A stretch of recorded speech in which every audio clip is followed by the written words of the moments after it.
Il sommario di questa settimana: premi INAIL, rinvio al 16 maggio. SOS contraffazione. Montagna, spazio alla programmazione europea. Ed infine i numeri delle PMI di montagna.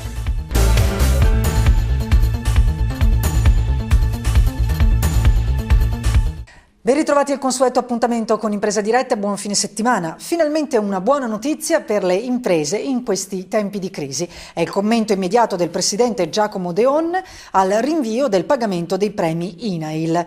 Infatti la legge di stabilità ha ridotto di 1 miliardo di euro i premi e i contributi a carico delle imprese tenute all'obbligo assicurativo per il 2014. La seconda buona notizia è il rinvio al 16 maggio prossimo del pagamento del premio, una proroga per permettere alle imprese di beneficiare immediatamente del bonus, diversamente il beneficio si sarebbe avuto nel 2015. Queste decisioni comportano 2 vantaggi, ha spiegato il presidente Deon. Il primo, un minor costo del premio con conseguente riduzione del costo del lavoro. Il secondo, il differire di 3 mesi l'esborso e quindi in pratica un maggior respiro alle aziende in termini di liquidità, che di questi tempi è sempre molto limitata. Il tema premi INAIL era da anni sotto la lente di Confartigianato e quest'anno, dopo molte attese, conclude il presidente Giacomo Deon, giunge un risultato davvero significativo, perché finalmente i premi diventano rispondenti all'andamento infortunistico effettivo. È partita anche a Belluno la macchina organizzativa per la manifestazione in piazza Roma degli imprenditori il prossimo 18 febbraio per riprendersi il futuro, come recita lo slogan della mobilitazione romana. Confartigianato Belluno ha organizzato una corriera con cui gli imprenditori bellunesi scenderanno a Roma.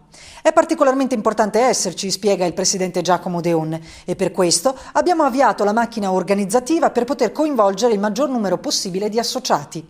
Per tutte le informazioni del caso è possibile rivolgersi alla segreteria dell'associazione al numero telefonico 0437 933 201. SOS contraffazione, danno da 120 milioni per le occhialerie.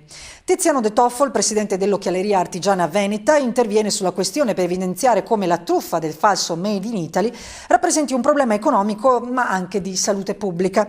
Oltre al danno economico per le imprese, la questione deve interessare di più i consumatori che acquistano sul mercato del falso, dove vengono introdotti prodotti di scarsa qualità che possono causare gravi danni alla salute di chi li usa. Un occhiale da vista contraffatto, infatti, può danneggiare l'occhio, così come un occhiale da sole il cui filtro solare non sia adatto alla protezione dai raggi UV.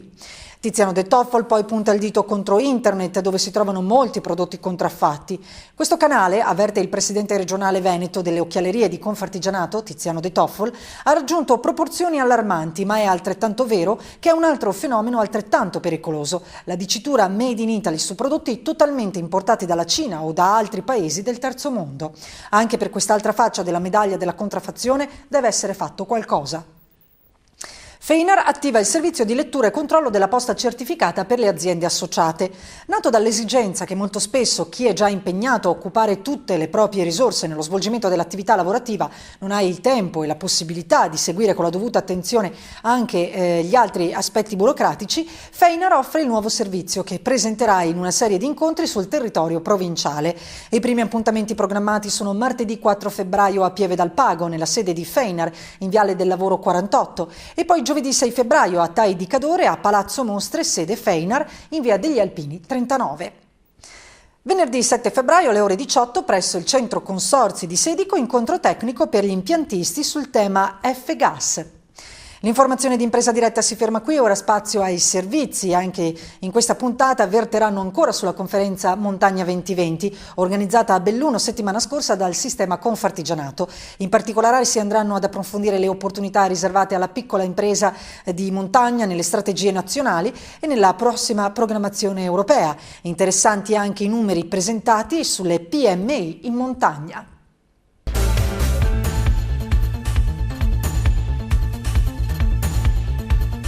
La conferenza Montagna 2020, organizzata a Belluno da Confartigianato Imprese, ha approfondito la questione degli spazi riservati alla piccola impresa di montagna nelle strategie nazionali e in quelle europee per superare i gap che ne scandiscono le attività in vista della prossima programmazione europea. Con il professor Carlo Eugenio Baldi dell'Università di Bologna, intervenuto all'appuntamento bellunese, vediamo di conoscere spazi e opportunità. Professor Baldi, cosa possono aspettarsi le piccole imprese montane in tema di politiche europee, aiuti di Stato e de minimis? Quando si pensa all'utilizzo delle risorse pubbliche bisogna sempre considerare anche l'altra faccia della medaglia, cioè i limiti posti dall'Unione Europea alla possibilità di dare aiuti alle imprese, perché l'aiuto per principio falsa la concorrenza. Allora, ciò non vuol dire che non si possono dare aiuti alle imprese, però si possono dare solo quando questi siano giustificati da motivazioni che siano considerati di interesse comune, cioè di interesse comunitario. Questo naturalmente comporta dei limiti. E i limiti sono tradotti in una serie di regole che stabilisce l'Unione Europea di tempo in tempo, quindi le nuove regole si stanno concludendo adesso per il periodo che andrà fino al 2020, che comprendono gli aiuti de minimis, e cioè aiuti fino a 200.000 euro nell'arco di 3 anni, comprendono aiuti alla ricerca, aiuti all'innovazione, aiuti anche agli investimenti, ma in un'ottica che sia finalizzata alla crescita di un sistema, alla maggiore competitività di questo sistema nel rispetto appunto delle regole della concorrenza. Allora, quando si pensa a cosa si può fare con i fondi pubblici bisogna sempre vederli anche in quest'ottica, quindi l'ottica della concorrenza e quindi rispettare le regole che la Commissione impone. Questa è un po' una favola, nel senso che viene descritta in maniera che non risponde sempre alla verità. È vero, l'Italia nel suo complesso spende poco di risorse comunitarie, questo accade soprattutto però perché le regioni del sud che possono spenderli in gran parte, soprattutto per infrastrutture, si scontrano con i problemi di procedure, problemi amministrativi e quindi di tempi. E siccome i fondi strutturali hanno delle regole temporali molto precise, ogni annualità va spesa entro i 2 anni successivi, questo spesso è incompatibile con le nostre regole amministrative. Le regioni del centro-nord che hanno meno soldi da spendere e soprattutto sono destinati alle attività delle imprese, generalmente li riescono a spendere. Quando anche oggi si dice nel periodo di programmazione 2007-2013 siamo solo a un determinato livello, 60, 30, 40% di spesa, non si tiene conto del fatto che mancano ancora gli ultimi 2 anni per la spesa e io credo che la maggior parte delle regioni del centro-nord riusciranno ad arrivare a una percentuale sufficiente, molto vicina al 100%.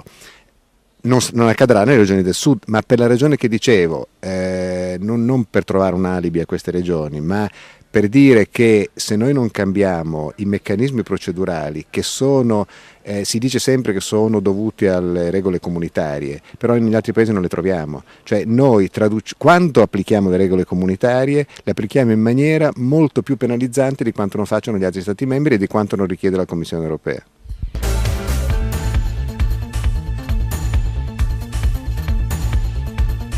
Con il dottor Enrico Quintavalle, responsabile dell'Ufficio Studi di Confartigianato Nazionale, andiamo a capire la struttura e la dinamica dell'artigianato nelle aree montane con i dati che ha presentato alla conferenza Montagna 2020, tenutasi a Belluno la scorsa settimana.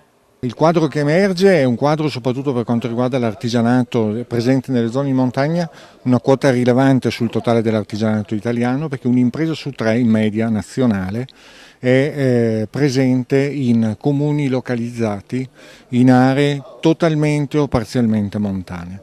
Quindi ovviamente l'Italia fisica, noi pensiamo sempre e solo alle montagne dell'arco alpino, ma la rugosità e la presenza di montagne è diffusa su tutto il territorio. C'è una presenza importante anche in territori del Mezzogiorno, che noi spesso evochiamo come territori tipicamente di mare, invece hanno una presenza rilevante dell'artigianato di montagna. Ovviamente in queste aree è particolarmente presente un artigianato vocato al settore delle costruzioni, con un indice di specializzazione medio nazionale più ampio e più elevato rispetto alle aree non montane. E il rapporto poi ci ha anche ci ha dato una maggiore perimetrazione anche dell'artigianato nelle cosiddette aree interne che sono coinvolte dalla nuova programmazione per la distribuzione dei fondi regionali.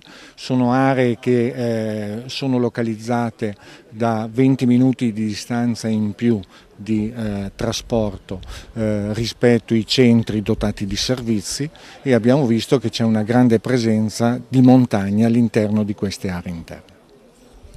Ecco, dottor Quintavalle, i comuni bellunesi come si caratterizzano?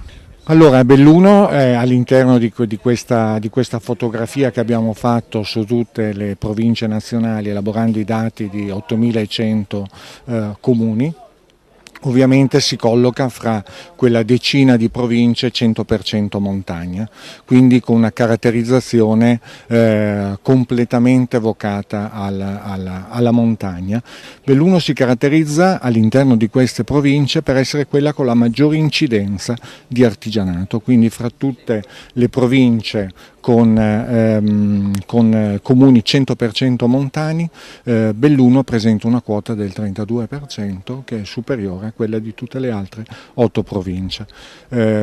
Abbiamo anche misurato, per quanto riguarda Belluno, la dinamica dell'artigianato. La dinamica dell'artigianato ovviamente è una fase congiunturale molto difficile. Abbiamo visto alcuni settori che invece si mostrano in controtendenza, per esempio tutti i settori legati alla riparazione di autoveicoli, che vive da un lato appunto la maggior propensione dei consumatori a non acquistare nuove automobili e quindi di riparare il parco veicoli esistente. Dall'altra sappiamo che proprio in questi giorni è in corso un attacco nei confronti delle imprese di autoriparazione, una crescita però di imprese nel settore della riparazione, sia nella riparazione di macchinari industriali, sia nella riparazione di beni per la persona. E il settore dell'alimentare, che qui ha una grande importanza, una grande tradizione, mantiene ancora il segno positivo. Quindi ci sono ancora imprenditori che più dell'anno scorso in questi settori rischiano, investono, creano domanda di lavoro, e questo è l'unico asset del territorio e in generale di tutto il nostro Paese per recuperare questa difficile situazione congiunturale.